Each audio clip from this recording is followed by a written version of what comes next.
This is the Infotagion podcast, the vaccine to the disinformation virus.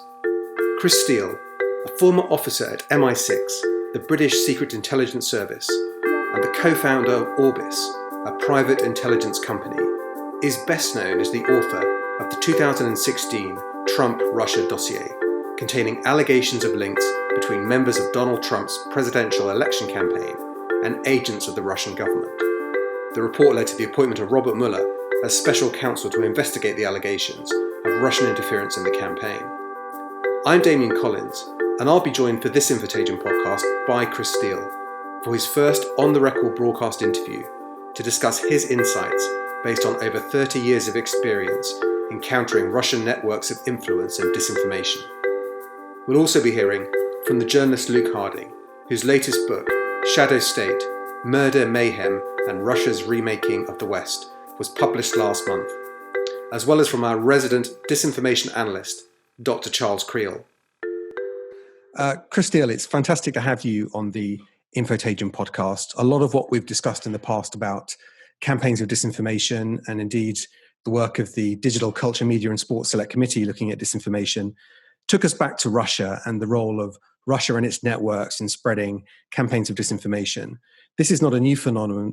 It's something that you in your professional career have tracked for some time.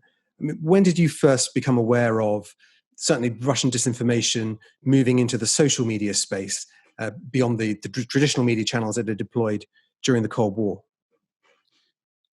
Thank you, Damon, for having me on the podcast. It's a pleasure to be here. I think although you've been mainly focused on sort of modern version of disinformation and fake news and all the rest of it, I think you do have to go back into the past and look at where this sort of emerged from. And certainly it was part of the old KGB's playbook back in the sort of 1970s and 80s.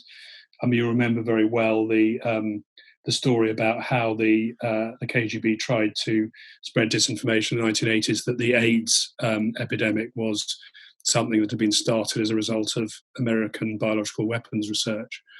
And I think that kind of example illustrates the way in which this is targeted. So I also think it's, although that was of course completely false, disinformation is a slightly kind of misnomer really, because I would say it's misleading information. And I say that because in my experience of this, which goes back more than 30 years into the Soviet period, a lot of the information that was given out by them with a purpose, with a political or counterintelligence purpose in mind, was actually true, or was largely true.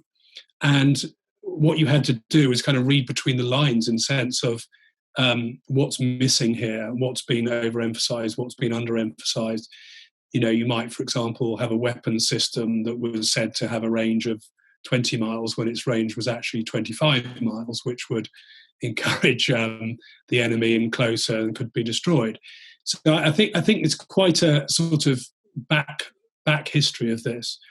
I think what's changed is that in the old days, the objectives of disinformation or slanted information or planted information, maybe a better term, was largely to do with military affairs and largely to do with counterintelligence work. And I think the big difference is that in the last sort of 10 to 15 years, it's kind of bled into more mainstream life, political life, news, the media, particularly social media. And it's become a much more sort of all-encompassing playbook and approach to trying to achieve your political and social and economic objectives. So that's how I would see it's coming on. I think that it was largely trialled, and Luke will know about this, is coming on, but it was largely trialled in the near abroad, as they call it, Georgia, Ukraine, and so on, probably from about 2004, possibly from the Orange Revolution onwards. And it's kind of grown and spread like a sort of contagion out into, like a pandemic even, out into Western Europe and into the Western world and the Western democracies. And I think it's even reached into the private sector now, where the same playbook is being used in something called black PR, which is a feature of Russian business life. And business life associated with Russian actors.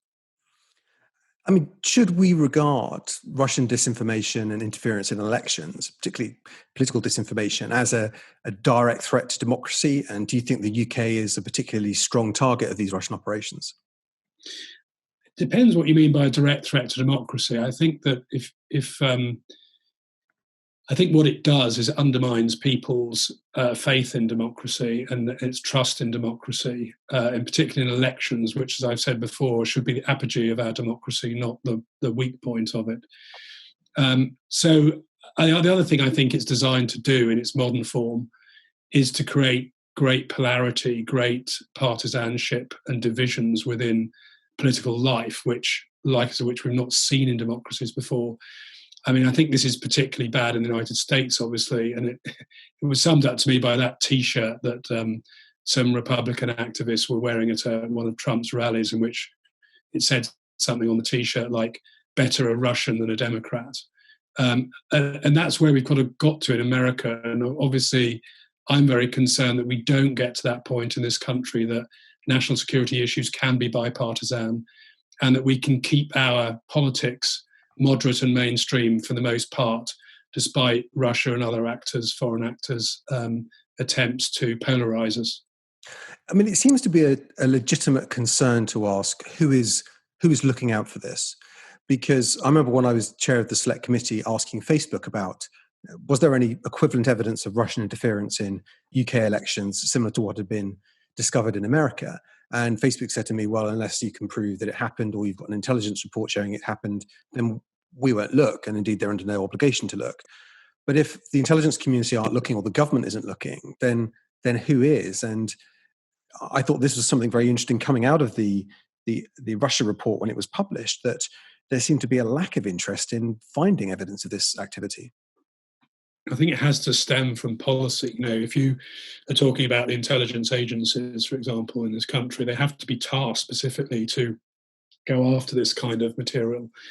And it's very difficult to quantify as well. Clearly, you know, it's incredibly difficult to say what the quantitative impact of this kind of disinformation and fake news is. But in general in the West, I think it's fair to say that a lot of our elections are closely fought and rely on sort of a very small swing element of the population in order to produce a majority for one party or another. Certainly in America in 2016, it was 70,000 votes out of 120 million or something. So I think it can have a very pernicious effect. But I think it's not just elections. I think it's the way in which the political discourse and the political parties are kind of pushed out to the extremes. And the consensus view on things like national security and the integrity of the United Kingdom and its defence and things which, in general, in recent times have been pretty much consensus issues. There's now a definite attempt to shatter those. And you know, Brexit, in a way, whatever you think of Brexit, was a classic case of that. But I think we're seeing a greater threat of issues becoming more and more divisive as we go through. And the pandemic, by and large, in Britain, has been handled fairly consensually, I think. But in America, obviously, it hasn't at all. And the same polarization that we saw between Trump and Clinton in 2016 is now playing out over there, and no doubt encouraged by Russia and other authoritarian states intervening, to be yet another sort of hugely divisive force in their national life, to weaken them as societies and as world powers. And in your view, is that a good enough objective for Russia, that actually if it can achieve division in Western countries, weakening the confidence of the public in government and other public institutions, and leaving people in a position where they largely don't know what to believe or who to trust on major issues, that for the Russians is a good result? It's a very good result. I mean, it's obviously not the only thing they're trying to achieve in the West. I mean, they want to have their cake and eat it. They want to be able to pursue a sort of nationalist populist policy at home to cover up elite corruption, but they also want to be able to siphon their money out into places like Britain in particular, unseen and uncriticised. And so it is only part of their weaponry or their armour, but it's an important one. It's one that's growing all the time. I mean, I remember in the past we used to talk about the Russian Federation, Soviet Union, is there was a mismatch between intent and capability. And certainly in economic terms and even in military terms, in many ways, Russia is not a particularly strong country. But with the advent of this kind of opportunity, if you like, asymmetric opportunity, where the rules go out the window and cyber and fake news and all the rest of it come to the fore, that enables, I think, Russia to meet much more of its intent by its capability than was in the case in the past. And in your experience, in terms of the Russian strategy behind these things, I mean, do you feel that they will experiment with different approaches and then double down on the things that they think work? So, if, for example, they think that exploiting social media and other tools to create divisions in Western countries is a successful strategy, then they will pursue more of it. Yes, I mean, I think there's always a debate. It's not a monolithic country. It's not even a monolithic regime. You know, within the regime, as I often like it to an Ottoman court, there are arguments for being more or less aggressive and more or less proactive in some of these areas. Is it really necessary to interfere in the US election that's coming up, for example, given that just how, you know, the US politicians themselves are creating these divisions without too much prompting from elsewhere? But I think so they don't like getting caught. They don't like getting exposed in this area. And so they will take into account the risk of being so.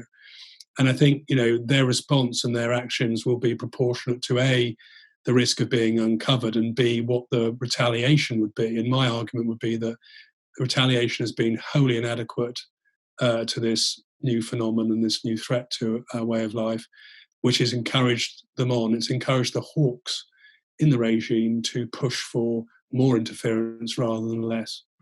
I mean, you were very clear in your written evidence to the Russia report, which was published shortly after the report was published, about the need for greater resources to be committed to countering the threat, and also about what the nature of the threat is in terms of the targeting of influential individuals in the UK, the use of social media to disseminate disinformation campaigns, and indeed, obviously, you will, I would imagine, hired to prepare the Trump dossier on the basis of your expert knowledge of Russian influence campaigns. Why do you think we're in a position where we seem to have left ourselves so open and so weak to countering with this threat? Why has more not been done to give a more robust response? I think that we've been generally behind the curve. I think I referred to 6 paradigm-shifting events in recent history involving Russian rogue behaviour in my submission. And those events took me by surprise. So if they took me by surprise and people who are experts in this area, then it's quite an ask to think that the whole government and its bureaucracy and the media will be catching up with what's going on. I think one of the problems has been that the threat and the way it's carried out has been 2 steps ahead of everybody else. I also think it's quite a difficult thing to counter because it's often done remotely. It evolves. So a lot of the bot farms and all the rest of it are either farmed out to ostensibly non-state actors in Russia or indeed other countries. And, you know, one of the things that was interesting recently, I think, was the uncovering of a bot farm, I think, in Ghana, where some African guy had been a student in Moscow, clearly recruited there, sent back home to set up a sort of attack base from there into America. So they're very much adaptable, and they're very aggressive, and they're very much ahead of the curve to catch up with them. And I think that's one of the problems. One of the problems has always been that intelligence agencies and indeed diplomacy have focused largely on the clear state actors and the clear state apparatus without being able to move out into the sort of parastatal zone, which is, I think, where a lot of this activity, this new activity, is being conducted from, partly for reasons of plausible deniability, but also because the skill set is probably better in that zone than it is in the state zone. I mean, something you talked about in your evidence, and indeed, I suppose the Trump dossier is in itself an example of this, is the danger of the Russians seeking to corrupt high-profile people in public life in the UK. And we've been talking now about sort of the disinformation campaigns that could be targeted at a population or aspects of a population. But this, I suppose, is a much more discrete threat. And again, do you feel that this is something that requires more attention? Yes, I do. And I think actually it's interesting that having left government in 2009 and having operated in the private sector ever since, and having done, a lot of work around Russia and Russia business and Russian legal disputes and things like that, I think, we've got a perspective on this, me and similar colleagues who've done similar things in the private sector, that perhaps government doesn't have. And actually, it was one of the greatest strengths of the late Sir Charles Farr, is that he realised this quite a while ago and was involved in outreach to companies like ours to try and glean our knowledge of how this sort of phenomenon was mutating and changing its shape, and how much insight into that we might gain from the private sector sort of angles. So yes, I think it's something which is radically different from what it was 10 or 15 years ago. It has been pretty effective, and it's not being properly countered because of a lack of experience and imagination. And I would argue possibly a lack of skill in the core institutions of government, where there's been a lot of brain drain, if you like, of people out of government, out of the intelligence services and diplomacy, because they're moving into the private sector. On the other hand, to some extent, people who are operating in the private sector are also part of the problem, or can be, either through naivety or through design. And this is why I think that, obviously a topic we should come on to, things like a Foreign Agent Registration Act and so on, Yes. are really seriously required quite urgently in this country now. Absolutely. And the Americans had that since the 1930s, and we still don't have the equivalent. But I mean, you say that there's a lack of knowledge and expertise. When it became, certainly looking at the work you did looking at Russia and in preparing the Trump dossier, when it became known that you and your firm had been involved in that, when it became publicly known, were you approached privately by people in the government or people in the service to say, what are you picking up? What should we be looking for that we may be not spotting? Was there any attempt to understand what it was that you were seeing that maybe others weren't? Well, yes and no. I mean, I obviously can't say too much about the specifics of that, but I think, as I indicated earlier, there were people in government at the time, including the late Sir Charles Farr, who had this in their sights. I think there's not been a systematic engagement since he passed away in terms of gleaning what we have got and what we find out, what we hear. And there are reasons for that, but they're not good enough, I don't think, in order for them not to justify non-engagement. One of the reasons is obviously that people always want to know who your sources are so they can check them out, and you're going to be reluctant to give up your best sort of intellectual property assets in that context. But I think as professionals working in the private sector, we do have a lot to offer in that regard. And I think that the exigence of needing to understand what's going on out there is greater than the risk of embarrassing stories in the media about engagement with people like us and so on and so forth. So I think it's something that is fairly urgently required. Absolutely, and it does seem concerning if the response sometimes to these things, the issues that were raised, have been raised by your work, and particularly the much discussed Trump dossier, are potentially extremely serious matters that are not of interest of discrete matters of policy, but maybe quite fundamental issues about whether Russia has exerted influence, or has the power to exert influence over high-profile individuals. And you feel there might be a higher level of concern about that. And what we've seen largely as a response from some people is largely just to rubbish the work and rubbish the whole idea. And then it's even more concerning when we see coming out of the Russia report, the suggestion that people aren't that interested in delving any deeper into these issues. I'm not sure they're not interested. I think it's difficult for a number of reasons. And one is that, the crown servants and the diplomats don't like to sort of tread into areas that are highly sensitive politically. And I think, it's almost easier for people running political parties in this country to go to the security service rather than the security service to go to them, because they're going to always fear that the politicians are going to fear that the security services are stepping outside the bounds of where they should be operating. And certainly the advice I've given when I've briefed senior politicians in Britain of all parties is, you need to be proactive as well about this. You need to be vigilant as well, and you need to be approaching the security service and the diplomatic service and foreign intelligence to keep your own houses in good order, because certainly what started off, I believe, as a sort of softening up, I would say, rather than corruption necessarily, of our regulatory authorities in the noughties, when there was a sort of anything goes regulation happening to attract foreign investment, has now bled over into political life. And, all political parties are being targeted in one way or another.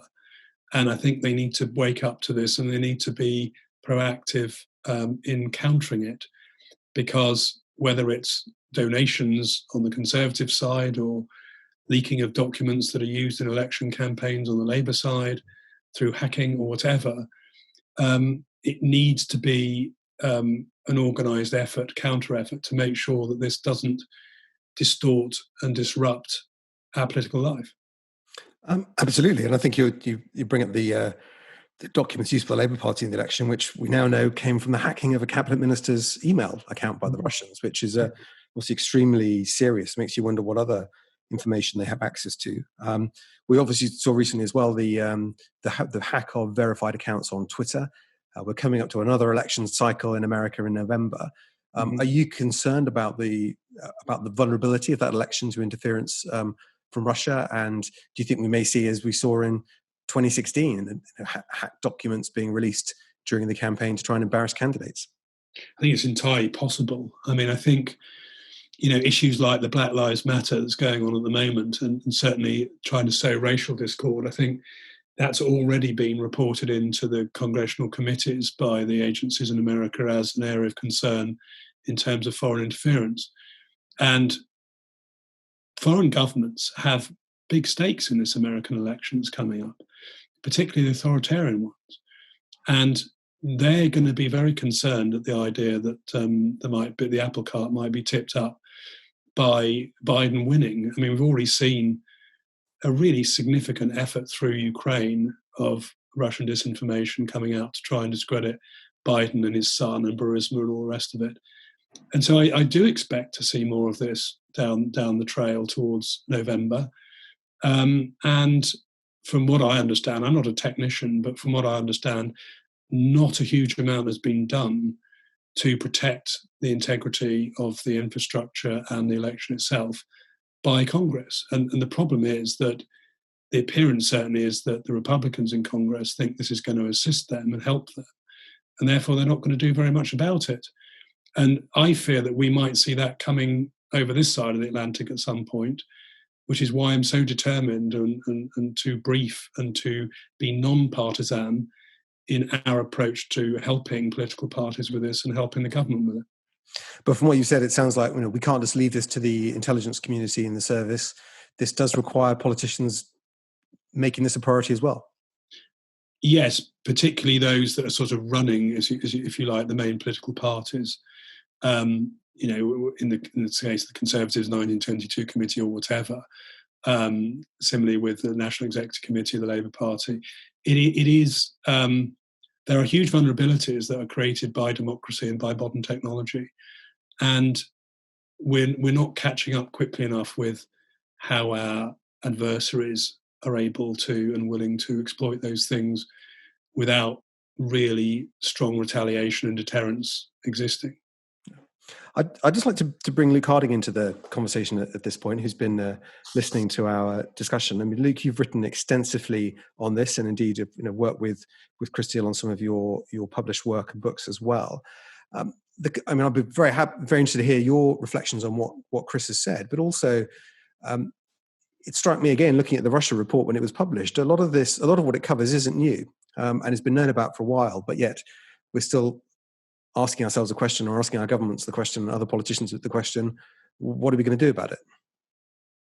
Yeah, I mean, I think that's right, Damian, and it's interesting hearing Chris talk about this. I mean, I think one thing you have to understand about Vladimir Putin is that he's an equal opportunity wrecker. In other words, just because he or his operatives support your cause this time round, it doesn't mean that they're going to support your cause next time round, and it's very short-sighted. I mean, Chris talks about the Republicans in the US in the upcoming November election there to not try and tackle this problem as a whole, because it does affect everybody. It is a bipartisan problem, and I think, I mean, I was quite surprised by the Russia report, by the fact that essentially what the committee was saying was that there hadn't been a kind of proper interrogation of an alleged Kremlin role, influence campaign in the run-up to the EU referendum of 2016.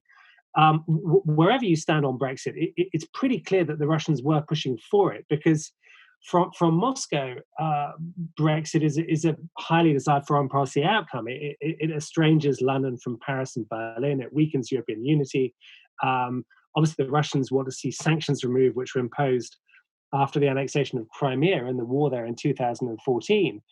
But I was a bit dismayed by the reaction from the Prime Minister, Boris Johnson, who was basically saying, look, this is a load of kind of moaning Remainers who refuse to accept the verdict. Because I can envisage a scenario here where, let's say we have a sort of second Scottish independence referendum a few years down the road, where Russia's always in favour of secessionism in other countries, not at home in Chechnya, but in places like Catalonia and Scotland.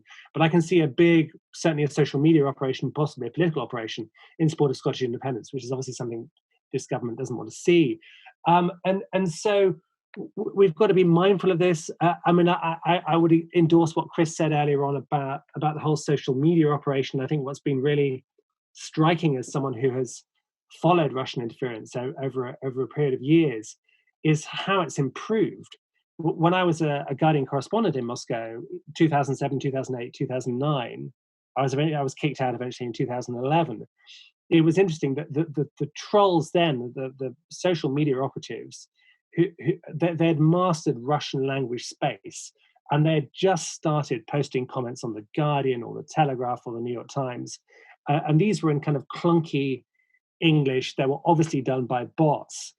But with time, they got better, to the point that when you look at what happened in 2016, when you had trolls posting in support of Brexit and in support of Donald Trump, very often I suspect the same trolls, their English had improved. They were pretending to be, Andrew or David or whatever, and it was more sophisticated. And the big point is that, as Chris says, Putin is using the classic Soviet playbook to try and divide and disorientate and undermine Western societies, and to squash the moderate center, to push extremes. But he's doing it with a verve, a finesse that eluded his KGB predecessors. And most of all, he's got the reach.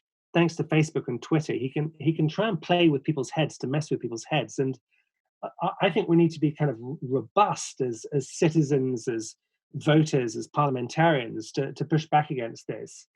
Otherwise, it's going to become the new normal. And they must also take some comfort, I think, from the fact that when people do try and call this out and question it and criticize it, then they themselves become the subject of considerable attack and abuse within their own country. Yeah, I mean, I feel rather sorry for Chris. I mean, he I mean, I don't know. Chris will be able to say how many times President Donald Trump has tweeted kind of abusive stuff at him, but it must be running into the hundreds by now. I mean, we're all big, we're all kind of grown-ups in this world, but it must be pretty discomforting. And actually, I get a fair amount of trolling, and it's obvious that not all of it, but quite a lot of it is systematic. I imagine you do get it too, and it's one of the most toxic elements of 21st century life. And it would be okay if this was just like an annoying fly that buzzed at you and you swatted away. But the problem is it's instrumentalized.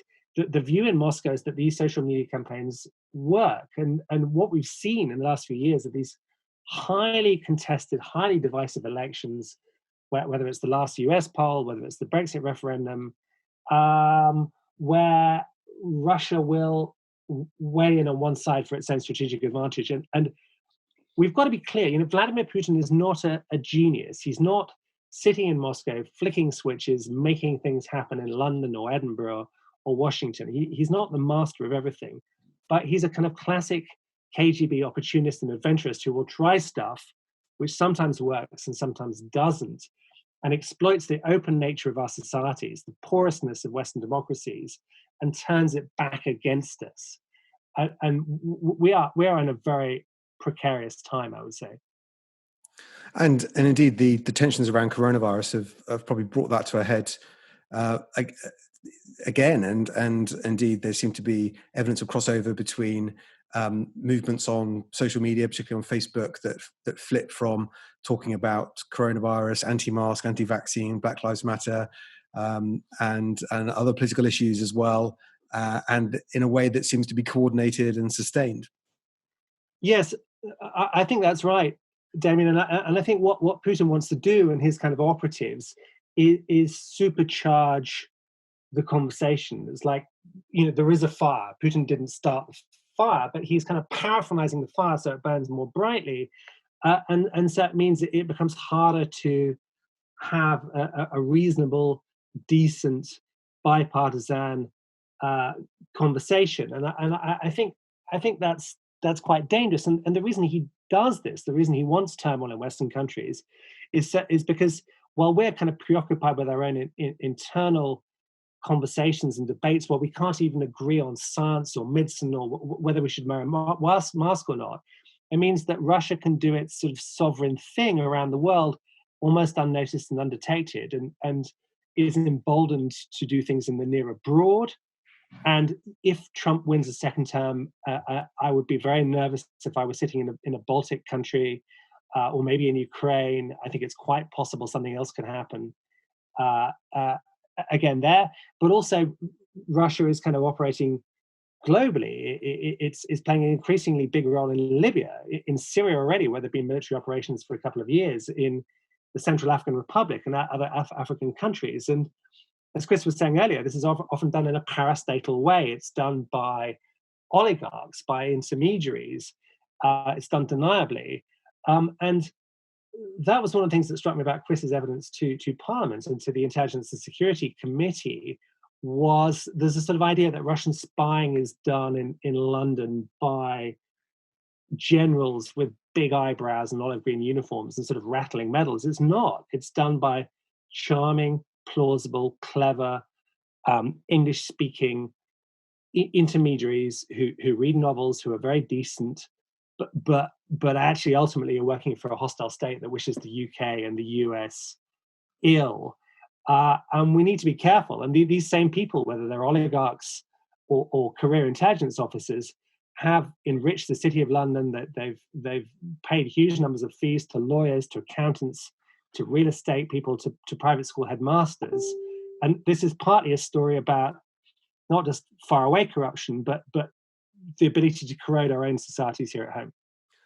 Absolutely. And actually, on that point, I mean, Chris, if I come back to you on that, you mentioned it earlier on, I meant to follow up, you mentioned the Foreign Agents Registration Act, which the American exists in American law. We don't have the equivalent here.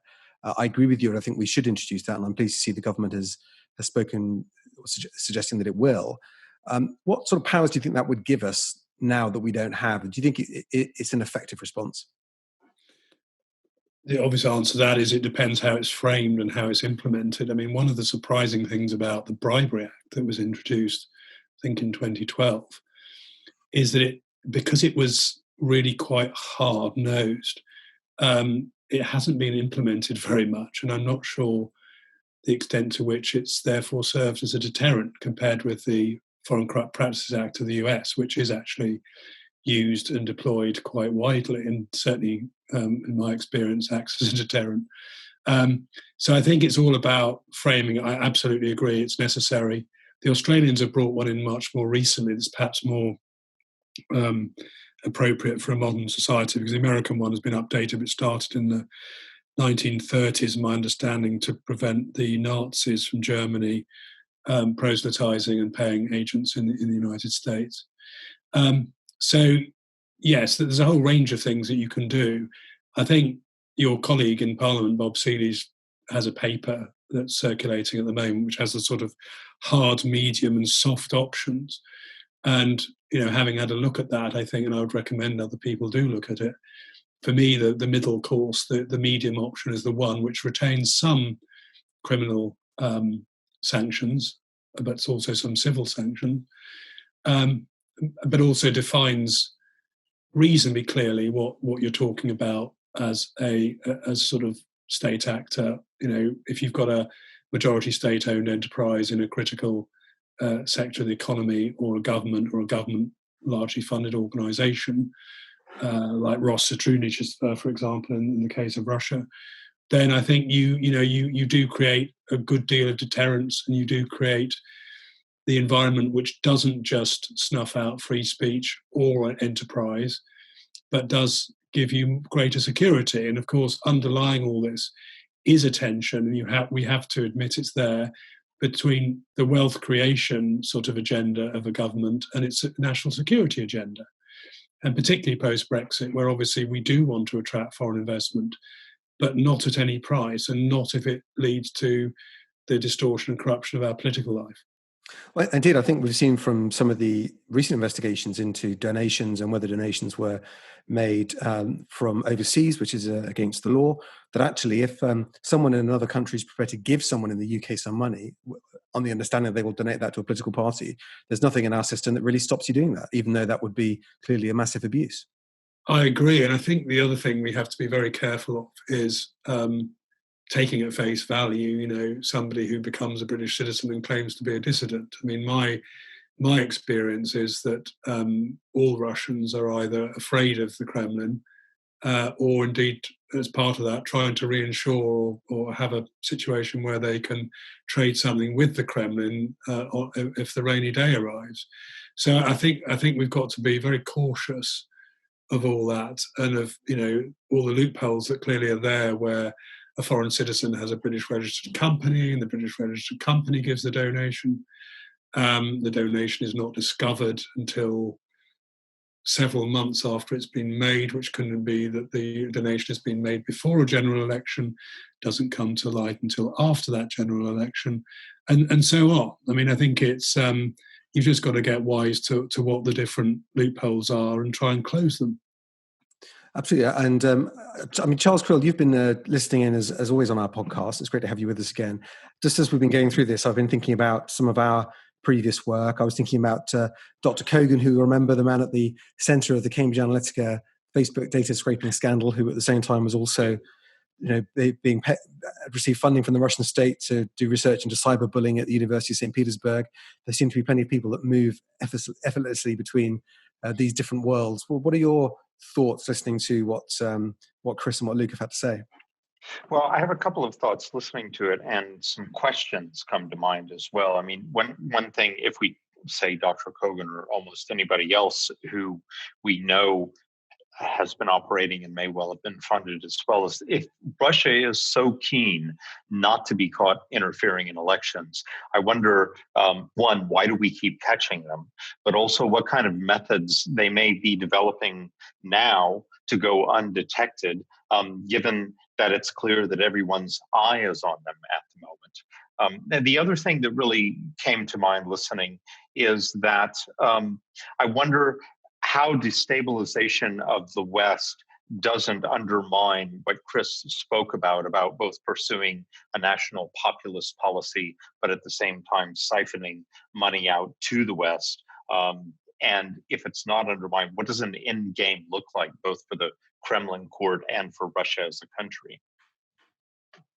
I think that's a really interesting question. I mean, Chris, what do you think the end game is for the Russians, or is there not necessarily an end game? I don't think they have a great strategy, actually. I think they're very tactical in the way that they approach these things. It's a typical KGB mentality.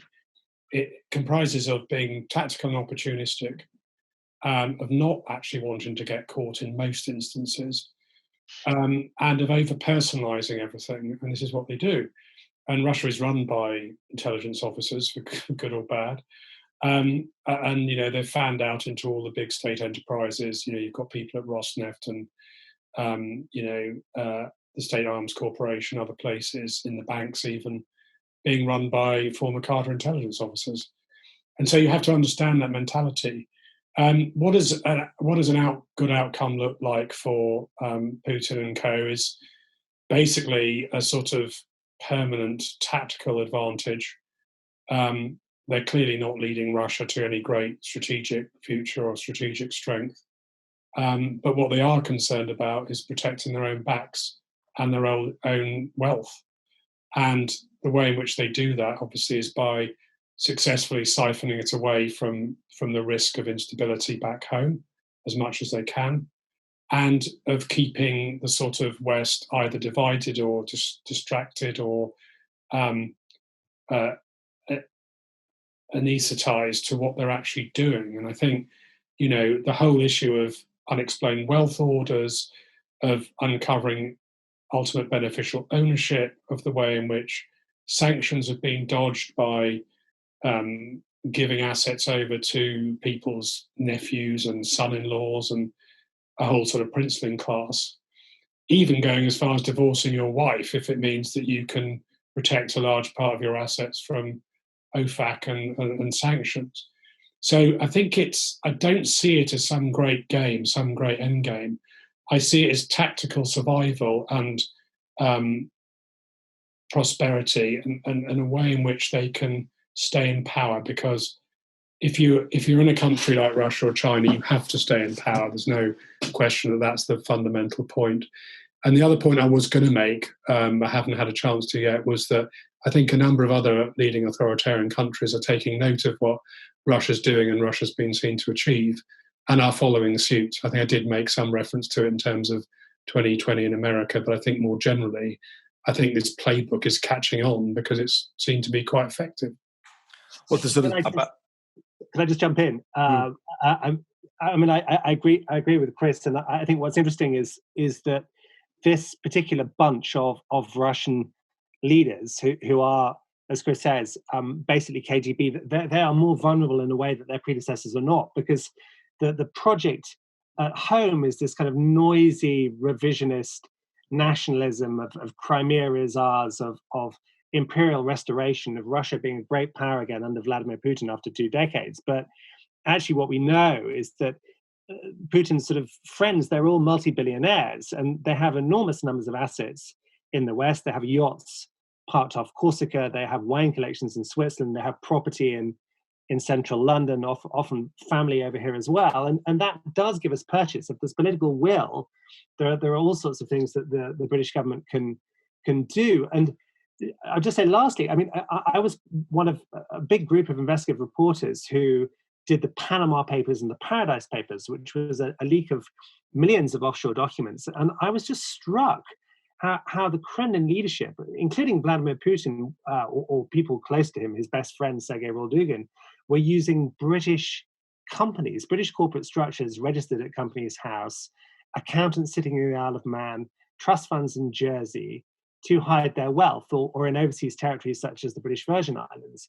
And so if government were to go after these illicit funds, to expose them or to confiscate them, and to ban Russian kind of political elite people from traveling to the UK, then that would be an enormously effective weapon. But so far, I haven't seen any kind of great appetite from the government to do this, but the route is there should they choose to take it. I mean, and have you seen that in other countries? I mean, I think you've written a lot about Russian influence in countries like Cyprus and elsewhere, and we know the extensive Russian interference networks in Eastern Europe. We've talked about that on the podcast before. Do you think there's been a more effective response elsewhere?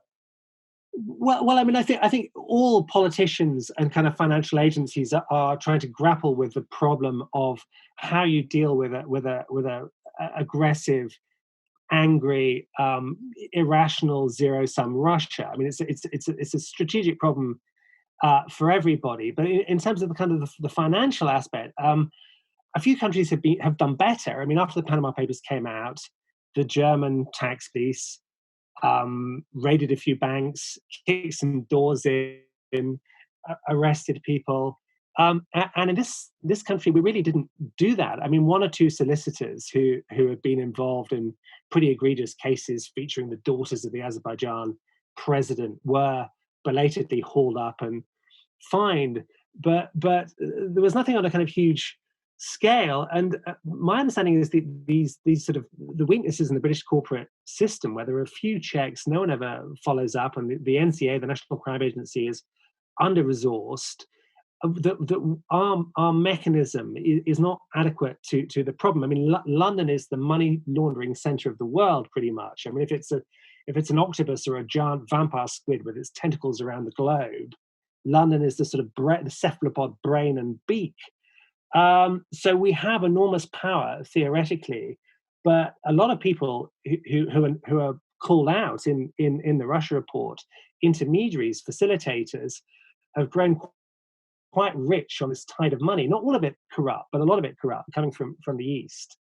And my fear is that when Brexit happens and this country is in a pretty weak economic state, the temptation will be to roll out the red carpet for kleptocrats or for other foreign billionaires, asking a few questions about where their funds come from. And I mean, Chris, you touched as well on the sort of Russia playbook, the playbook of nationalism and populism, and that's being adopted in other countries. I mean, which countries in particular give you concern? I thought you might ask me that. I think the countries which come to mind, obviously China is one, possibly Saudi Arabia, Turkey, and other countries who have a vested interest in not too much transparency going on over large amounts of wealth, and indeed sort of the way in which foreign policy is decided and carried out. And it's no surprise that this sort of wave of authoritarianism that seems to have enveloped large parts of the world in the last 5 to 10 years is kind of changing the map, and is in a way making us far less confident, I think, in ourselves. I mean, you look out from this country, and you don't have to go very far before you come across some people in governments which are ostensibly democratic, which are very disturbing. Even places like Poland and Italy, and so we're on the defensive. The people that believe in the liberal democratic values, transparency, anti-corruption, and all the rest of it, are much on the back foot at the moment. And even in this country, I don't sense there is a great kind of well of a rush of sort of strength and opinion to push back at this. And I think, we've got countries in Europe like Italy, like Austria, who we've been very close to for decades. So I remember the wall coming down and the Velvet Revolution, all the rest of it. These countries have slipped back under authoritarian rule internally, and allegiances east externally, almost unperceived by certainly the majority of people in political and media life. And it's really quite worrying. I mean, do you think the West is weaker now than it's been at any point since the Cold War?